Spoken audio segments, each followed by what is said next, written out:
Scandinavians over the year, without mentioning the obvious one, Johan Mjalby, Mikael Lustig, people like that. I mean, these guys are fucking stalwarts. So I would go for it. And Guidetti now, I mean, obviously Guidetti's going to say, I'd love it being here, because then that kind of bumps the fact he'll get bigger wages up and all that kind of thing. But he's taken to the fans, and the fans have taken to him. And I like everything about him, even to the aspect of he celebrates goals properly. You know what I mean? He's already got a good goal celebration, and he's got a bit of an attitude about him as well, which I think is absolutely essential for top players. Absolutely essential. I mean, I'm watching an example, West Ham Man City on Saturday, and West Ham unbelievably are beating Man City, and you got a guy like Silva who's got all the talent in the world, but I tell you, what a fucking attitude he's got on him. He just took the game by the scruff of the neck, goes past 2-3 players, bang, that's us back in the game. And, we can't afford that and all that kind of thing, but we can get character. Character is a thing that's sitting lost in football now. Our generation grew up with the Danny McGrains, the Roy Aitkins, the Tommy Burns. These guys are run through a brick wall for Celtic. And, you loved them because of that. And you often forgot that just because they could do that, they were also fantastic football players, particularly Tommy and Danny. If you can get somebody like that with a bit of attitude, the sky's the limit at Celtic, because the fans will absolutely love you. Yeah, and we could actually have, after last week saying, we could actually have a jersey with the kids wanting his name in the back of it. Mm-hmm. And don't underestimate that, because this guy can score. This guy knows where the goals are. Oh, yeah. And he's the real deal. Oh, yeah, totally. Any Feyenoord fan I've spoke to a couple, no, extensive amounts of Feyenoord fans, but I've spoke to a few, and they rate him big time. They loved him when he was at Feyenoord. And lovely guy. I mean, he came out to meet the kids yesterday. Lovely guy. I mean, really. And he goes up at bloody. He goes up karaoke and makes a total arsey sell and doesn't take himself serious and seems a hoot in the dressing room. So he seems to be like another Scott Brown type character.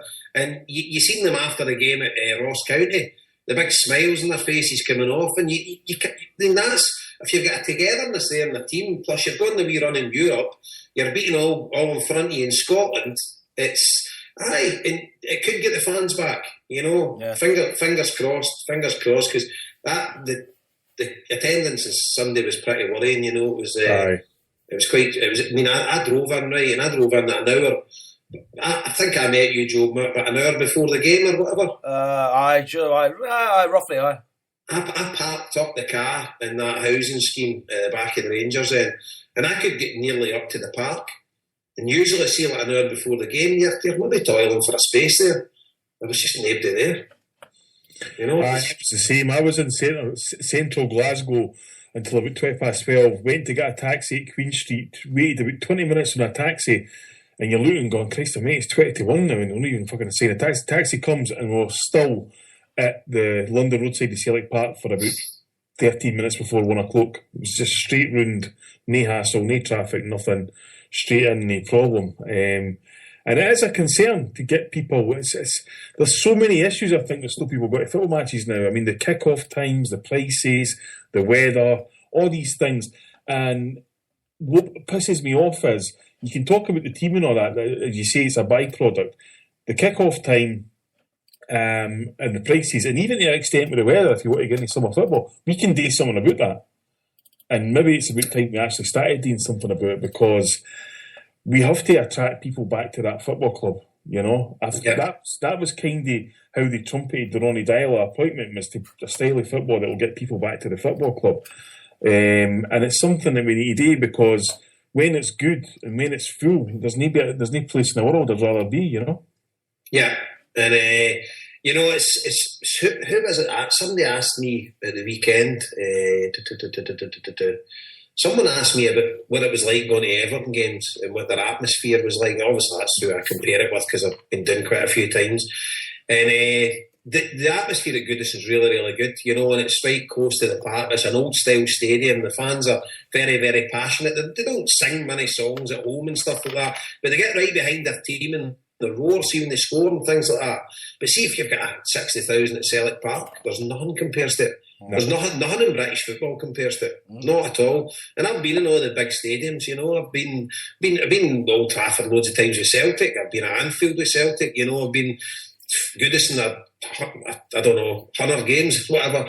I've seen Everton or England been to Stamford Bridge. I've been to every big ground in England, Wembley a few times and stuff like that. There's nothing can hold a candle to Selleck Park on a Champions League night. And as my mates from Liverpool that have followed Everton all over the world come up to the Champions League nights and they even admit it. You know, they're like, this is unreal, mate. You know, and it's special.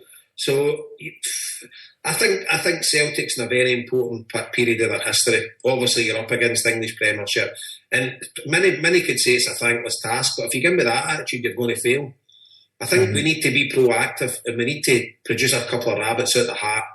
And you can't be dependent on your city rival coming up and being a force. You know, you can't be dependent on that. If you're dependent on that, you can forget it. You need to stand on your own 2 feet, and you need to create a business plan that's going to take the club forward. And the custodians of the club, they know are the guys that's tasked with that, so they need to do it. And me personally, I think summer football's got to come in. People will think it's a step back, but me personally, I know people will think it's going down the League of Ireland model and that. I should play summer football. You know, my kids don't want to go to a big, massive stadium that's half empty in January and February and freeze their arse off. I don't want to take them. You know, and I just think going to games with short, obviously, like the Astra game, you can't legislate for that because that's European competition, so it's going to piss down. You live in Scotland, that's fine, but it's going to be less and less if you're playing summer football, you know. And I think for the Scottish game, you're going to get the provincial teams can maybe win a game or two in Europe, whereas at the minute, you know, it's you know, at the minute, it's just every Scottish team gets put out in the first round. That's a given. You know, so we need to do something. You know, as a league, we need to come together. And I can't believe it's not even on the table because it never seems to even get spoke about. No, I know.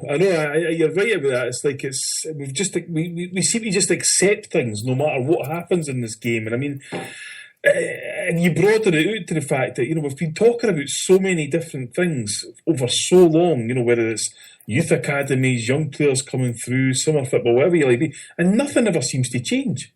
I mean, nobody will tell me that anything has been done in this country to progress young players on. I didn't see anything whatsoever that's made any. I mean, you've got the SFA bringing this guy, Mark Water, and it's this 10-year plan, and suddenly the guy just walks out after 3 years. Now, what Water basically did was go in and basically demand people go his way, the way we did it in Holland, and then that's it. And if you didn't do it, you were ignored. Then he created this elite schools thing, which basically took all the best players that he's seen into this elite school and just left the rest of it all. And these are getting taken in at 13. Now, how anybody can tell me a player is an elite player at 13 is beyond me. You know what I mean? We'd be right, you know, top quality football players all over the shop if that hadn't happened. And it's like, well, we'll spend all this money on this guy with that kind of thing. You're not trying to tell me that we need to bring in a guy from Holland to tell us how to run football. That money should be spent on indoor facilities because, as you say, now we're into the period of it's going to be dark, freezing and pissed rain for basically now to March. Kids didn't want to play football in that. Simple as that. And I mean, one of the clubs now have philosophies with their training, which is they have to be constantly moving because it's going to be outdoor and the kids are freezing. Which is forget any tactics, forget specific defensive coaching, strike coaching, goalkeeping coaching, or anything, because they've all got to be doing it. And all these things can be tweaked if we just done it. And I mean, I totally agree. Summer football is the way ahead. Absolutely the way ahead. Why we are competing against the English Premiership in terms of television deals and all that kind of thing is just absolutely beyond me. Aye. And the thing is, we're no any Duncan Bannintine sitting here. It just makes absolute common sense. Aye. You know, people can slate the English Premiership all they want and say the standard shit, because some of the games the standard is shit. If you're watching Stoke v Burnley, you know, who's going to watch that shit? I think it's just that's usually when it's West Brom recently and Stoke or something was Super Sunday at 4 o'clock. It's not fucking Super Sunday. I know. That's pish. What's the game tonight? Is there a game tonight in the English Premiership? QPR Villa. Ooh. There you go. If it was out the back, I'd shut the blinds. You know, it's a disaster. But the thing is, they market it, you know, and they've got the lemmings purring over it. You know, Aye. but don't get me wrong, I don't see many kids running about here with QPR and Villa shirts on. But it's your big teams, you know, or your big teams with monetary wise now. I still don't class Man City and Chelsea as majorly big teams, but I'm a bit of a dinosaur. I mean, one stage I want to be proactive, but another thing I'm a traditionalist. But I actually think, listeners can correct us if I'm wrong here or not, but I actually think we play football in the winter here to accommodate the cricket. I think, see, historically, I think the English Football League and the Scottish Football League cricket was the summer sport and football became the winter sport because they didn't want to sort of step in each other's toes. That might be totally wrong, but I've read that somewhere to do with English football. I just surmise that we're the same. I mean, I watched the debate going on Twitter between Derek Ray, you know, the BT Sport commentator, Ewan Murray, a few others, the Guardian and whatever. And Derek Ray, you know, that's a guy that could be positive at a mass grave. You know what I mean? He just, every single thing's positive. And to be honest with you, I kind of think you've got to balance out a wee bit. Sometimes, and he was getting, we've got all these great games over the Christmas and that, and everybody was absolutely slaughtering him. And Ewan Murray saying to him, no, what you're doing is advertising the fact that we've got a fucking shit league that nobody goes to watch, and you're telling me these are great. But when I actually looked at our fixtures, I mean, the two ones that stood out to me, New Year's Day, Partick Thistle away at 5:30 on New Year's Day. And I'm thinking, there's no public transport in Scotland. And we've got a film fixture. So you're just basically handing that over to people that are local to the ground and who are watching on telly. Then we go to Kilmarnock at 8 o'clock on a Monday night. And you're thinking, who the fuck thinks this stuff up? But the bottom line is, that suits the TV viewers. Yeah, it suits your guys. It suits your guys sitting in the front living room. I mean, the thing is, right, here's another thing. I'm glad you brought that up, Paul. At half-time at the game on Thursday night, I checks on Facebook, and all it was Big Sutton's getting this bang on, Big Sutton this. So now, either you're a miracle worker or you're sitting in your living room, because I don't know how you can know what Big Sutton's saying if you're at the game, right? So the people at the game weren't moaning. It was all the folks sitting in their living room telling you about Big Chris Sutton this. But Big Chris Sutton, by the way, for those that didn't know, get yourself deliberately sent off at a Rangers game at Ibrox. You know, Big Chris Sutton chucked the towel in when Gordon Strachan became the manager of Celtic.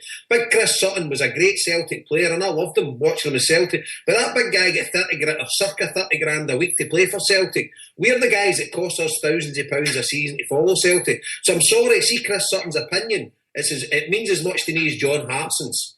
Absolutely nothing. Do you know what I mean? And I know these guys are saying Big Chris Sutton this, Big Chris. What's he ever done in football management?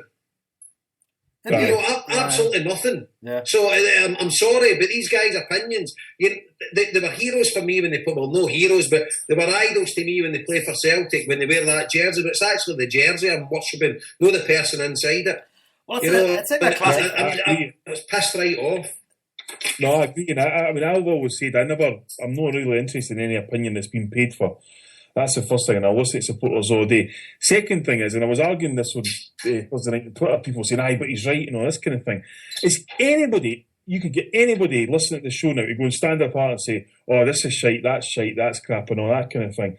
But you expect for somebody like him to have an informed opinion and say, this is how you turn it round. I mean, I watched it back, and suddenly, guys like Wakaso are the best players in the world, and Griffiths and all that kind of thing. And it's like, that's just basically, to me, scraping the bottom of the barrel. You know what I mean? It's just like, what can I focus on that Ronnie Dyler's no doing? And it's like, well, Chris, the bottom line is, you weren't capable of doing it as a manager. So therefore, you know, you can't stand there and give it the big I am. I mean, as much as I can't stand about, because I think he's thick as fucking mince, Paul Merson always qualifies everything he says. It's like, here's me, a field manager at Walsall, trying to tell Arsene Wenger out of his fucking job. Right. And it's, you know, and that's it. It's just like, and we seem to breed these fuckers. You know, if it's not him, it's Hartson or it's Andy Walker, and it's just snipe constantly. And I always say, I listen to any criticism we see, like for in-house, the guys that have paid their money to go to a game and say, I'm not happy with this, and say, aye, that's fine, I'm not happy myself, that's it. But these fucking idiots who are getting journalists, they phone them up for the Sun and say, right, John, what do you think about this? What do you think about that? Aye, oh, this, that. Well, we'll spice it up a wee bit, John. Aye, okay then, there's your fucking £2,000 or whatever. I mean, anybody that pays any heed to that's fucking lunacy. I mean, it's, you know, and then you get to see it every night, Radio Clyde. I mean, that is the fucking celebrity squares, the sports journalism. You know what I mean? The countless idiots coming on. Oh, you fucking idiots. What do you think about this? What do you think about that? Did you hear this cunt